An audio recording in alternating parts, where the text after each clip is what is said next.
احتمالاً هممون اسم سنگ عقیق رو شنیدیم، شایدم خیلیامون یه انگشتر عقیق داشته باشیم. ولی پشت این سنگ بظاهر آشنا یه داستان خیلی مرموزتر از اون چیزی که فکر می‌کنین پنهانه. داستانی که از دل آتیش، از قلب آتشفشان‌ها شروع میشه و میرسه به باورها و تاریخ خود ما. خب حاضرید با همین قصه رو کشف کنیم؟ خب سوال اصلی اینه. این سنگ اصلاً از کجا میاد؟ چرا مثلا یه عقیق یمنی با یه عقیق برزیلی انقدر فرق داره؟ و از همه مهمتر چی باعث میشه یکیشون انقدر با ارزش‌تر باشه؟ اینها سوالای کلیدی هن که قراره تو این برنامه با هم به جوابشون برسیم و راز این گوهرای قشنگ رو باز کنیم. خیلی خوب، بیایید با هم یه سفر در زمان کنیم. برگردیم به میلیون‌ها سال پیش، جایی که قصه عقیق شروع میشه، اما نه توی یه کارگاه جواهرسازی، نه، توی دل گدازه‌های داغ آتشفشان‌ها. تولد عقیق یه فرایند زمین‌شناسی فوق‌العاده کند و راستش رو بخواین تقریباً جادوییه. فکرشو بکنید، همه چیز از یه حباب گاز کوچیک توی سنگ‌های آتشفشانی شروع میشه. یه فضای خالی. بعد کم کم مایعاتی که پر از سیلیس هستن به این حفره نفوذ میکنن. و بعدش طی میلیون‌ها سال لایه‌های خیلی خیلی نازک کوارتز یکی روی اون یکی رسوب میکنن.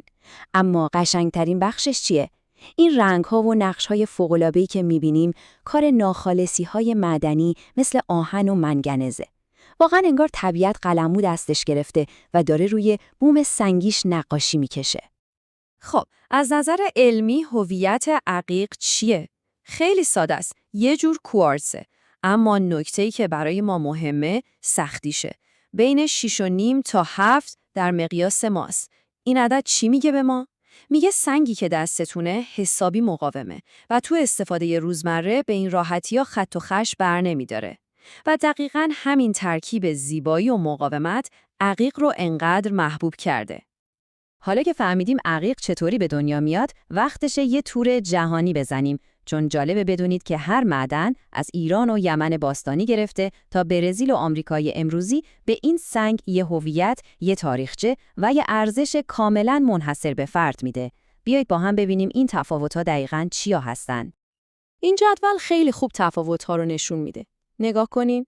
عقیق ایران ارزشش بیشتر به خاطر تاریخ غنی و تنوعشه.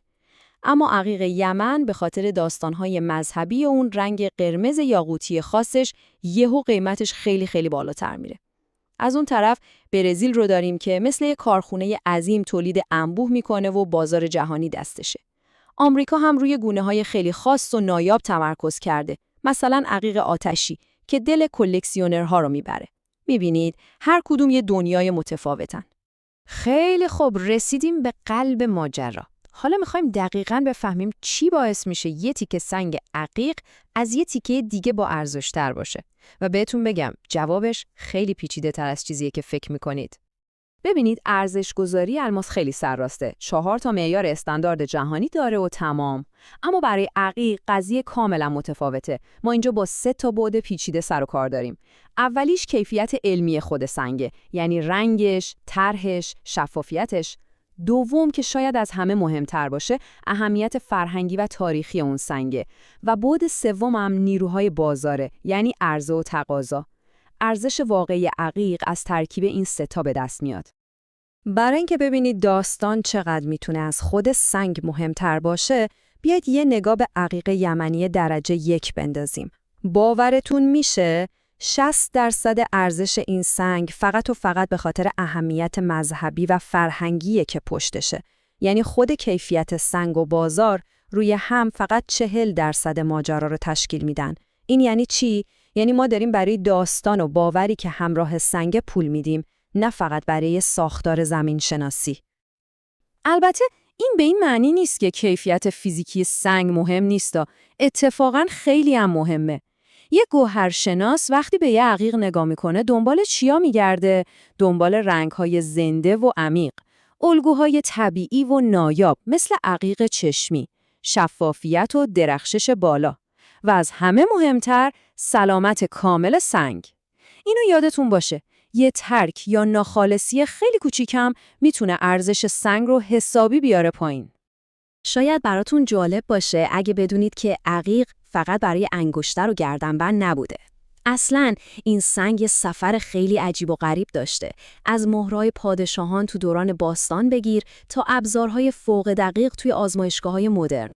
در کل عقیق 3 تا کاربرد اصلی و کاملا متفاوت داشته. خب اولیش که مشخصه، جواهراته که همه میشناسیم.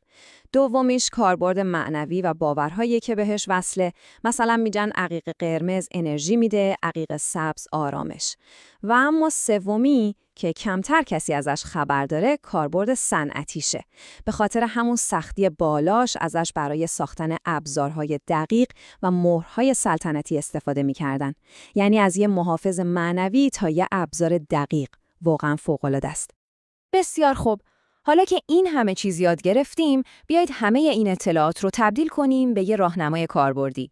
این بخش قراره جعبه ابزار شما باشه تا بتونید مثل یه حرفه‌ای عقیق بخرید و سرتون کلاه نره. 4 تا اشتباه رایج هست که باید حواستون بهش باشه. اول، به رنگ‌های خیلی جیغ و غیر طبیعی مثل صورتی و فسفوری شک کنید. اینا به احتمال زیاد رنگ شدن. دوم، سنگ‌های تقلبی که از شیشه یا رزین هستند. با یه سوزن فولادی ساده یه تست خراش انجام بدین. عقیق اصل به این راحتی یا خش بر نمی‌داره. سوم، حواستون به خواستگاه سنگ باشه. یه سنگ برزیلی رو به اسم یمنی بهتون نفروشن. حتما شناسنامه معتبر بخواید. و چهارم، ایرادهای ریز داخلی. سنگ رو زیر یه ذره‌بین ساده بررسی کنید تا ترک‌های پنهان رو ببینید. مراقبت از عقیق هم خیلی راحته. اول اینکه از ضربه و سنگ‌های سخت‌تر از خودش مثل الماس دور نگهش دارید. برای تمیز کردنش فقط آب گرم، یکم صابون ملایم و یه پارچه نرم کافیه. و آخر اینکه حتما جدا از بقیه جواهرات توی یه کیسه پارچه نرم بذاریدش تا خط نیفته. یه افسانه قدیمی ایرانی هست که میگه یه پادشاهی تو جنگ در آستانه یه شکست خیلی بد بود. همه چیز ناامید کننده به نظر می رسید. تا اینکه یه پیرمرد دانا یه انگشتر عقیق سرخ بهش میده و میگه این سنگ نگهبان جون توئه. دستت کن و برگرد به میدون. پادشاه هم که انگار یه جون دوباره گرفته بود. با همون انگشتر برمیگرده به جنگ و پیروز میشه. شاید به خاطر همین داستان هاست که عقیق توی فرهنگ ما همیشه نماد محافظت و پیروزی بوده. و این ما رو به سوال آخر میرسونه. به نظرتون ارزش واقعی این گوهر زیبا توی اون فرمول شیمیایی و ساختار زمین شناسیشه یا توی همین داستانها، باورها و افسانه‌هاییه که ما آدم‌ها نسل به نسل براش ساختیم و باش زندگی کردیم؟